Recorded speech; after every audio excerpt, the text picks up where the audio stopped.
Сайн байцгаана уу хүүхдүүдээ. Солонгоо гişнэн хүүхдүүдээ. Өнгөрсөн 7 хоногийн сургаалаа санаж гин үү? Израилийн ард түмэн Бурхныг орхиод өөр хиймэл шүтээнүүдэд мөргөөд маш олон бузар муу зүйлсүүдийг хийсэн тухай сурсан шүү дээ. Бурхан энэ зүйлийг хараад Израильчуудад асар их ууралсан. Тийм ээ? Тийм болохоор Бурхан Израильчуудыг харь хүмүүсийн гарт өгсөн байгаа. Тэгээд Израильчууд харь хүмүүсийн дарлал донд маш их зовсон байгаа. Бурхан тэгвэл энэ чигээр нь Израильчуудыг зовлон донд нь орхисон болов? Тийм биш те. Израиль ард түмэн Бурханы өмнө буруу зүйл хийсэн ч Бурхан зовж чаналж байгаа Израильчуудыг аврахыг хүссэн байгаа. Яагаад гэвэл Бурхан одоо ч гэсэн Израильчуудад хайртай гэдгийг харуулж шүү дээ, тийм ээ? Тиймээс Бурхан Израильчуудад зориулаад шүүгч нарыг босгож өгсөн байгаа. Тэгвэл шүүгч нь ямар хүн юм бол Бурханы дуудлагыг аваад ядарч зовж байгаа Израильчуудыг зовлонгоос нь аврах хүмүүсийг шүүгч гэж хэлдэг байгаа, тийм ээ? Бидний хар шүүгч гэдэг нь зөв бурууг бас дэнсэлж өгдөг хүмүүсийг хэлдэг шүү дээ, тийм ээ? За, тэгвэл өнөөдөр хамтдаа Библийн ишлэлээс нэгэн ишлэлийг олж харцгаая. Хуучин гэрээ номны шүүгчд 4-ийн 3 дахь ишлэл. За, багштайгаа хамт уншъя.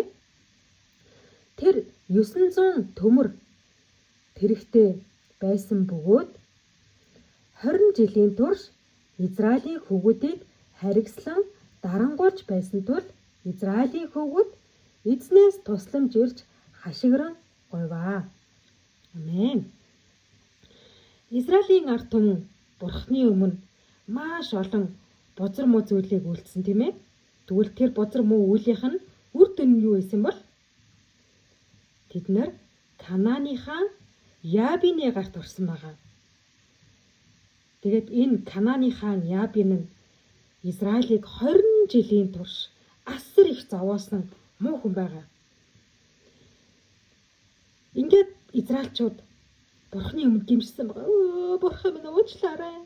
Бид нар танийгаа мартаад таны өмнө асар их нүгэл үлджээ.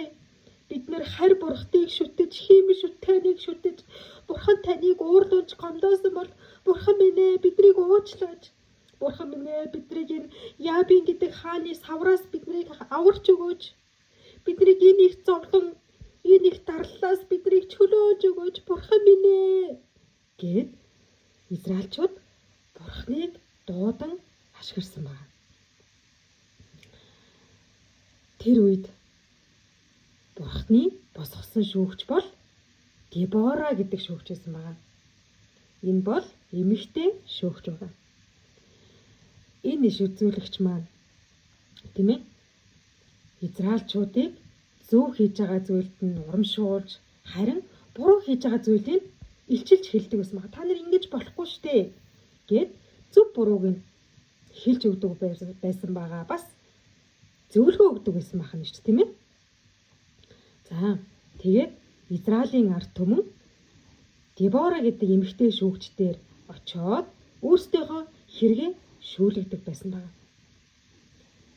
За, ингээд нэгэн өдөр Дебора Бурханы тушаалыг авсан байна. Тэгээд тэр тушаалыг Израилийн жанжин Баракт хэлсэн байна.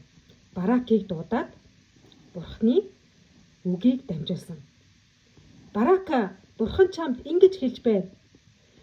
10,000 цэрэг авч яваад Таборт оч. Израильчуудыг 20 жил зовоосон Канааны хаан Ябины цэргийн удирдагч Сисара болон түүний хүчрхэг армийг нь Бурхан чиний гарт өгөх болно гэсэн үгийг Баракад дамжуулж өгсөн байна. Гэвч Деборагийн үгийг сонссон Барак за юу л одоо хэрвээ Дебора та надтай хамт явна гэвэл би явъя. Харин үгүй гэх юм бол би явж чадахгүй гэж хэлсэн байна. Харин Дебора нь Баракийн хүсэлтийг сонсоод түүнтэй хамт явхаа амласан байна. Тэглгүй яах вэ? Би чамтай цуг явна. Ингээд Ябын хаанд төмөр тэрэгтэй цэрэг 900 байсан. Энэ нь асар их хүч чадлыг илэрхийлж байгаа. Гэтэл Израилийн цэргүүдэд тийм ийм төмөр тэрэгтэй, ийм мордтой төмөр зүйлээр хуйгалсан ийм цэргүүд израильчуудад байгаагүй. Тэд нэр махан гараараа жад сэлэн бариад тулгалцсан. Харин Ябын хааны цэргүүд бол төмрөөр хуйгалсан тийм ээ.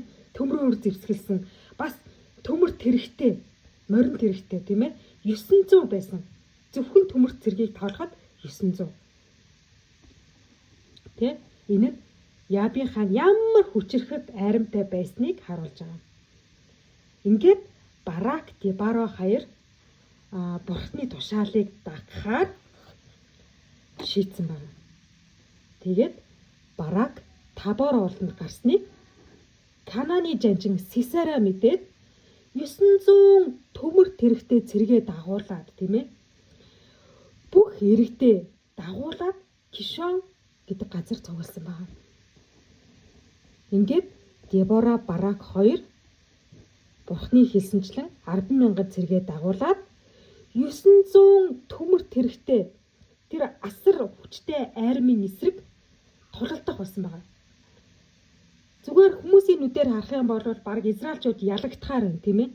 Яагаад гэвэл Кананы хаан Ябын түүний хүчрэхэг жанжин Сисера түүний дагуулж ирсэн цэргүүд бол асар их байсан байна. Зүгээр л бууж өгөхөд болохоор тийм ээ шудраг бус. Израильчууд 10,000 хаан цэрэгтэй байсан бол Ябын хаан асар хүчрэхэг айрамтай байсан байна.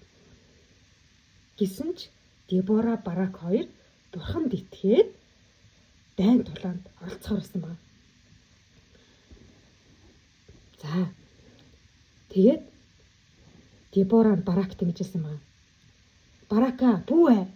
Бурхан танаас өмнө төрүүлж явах болно.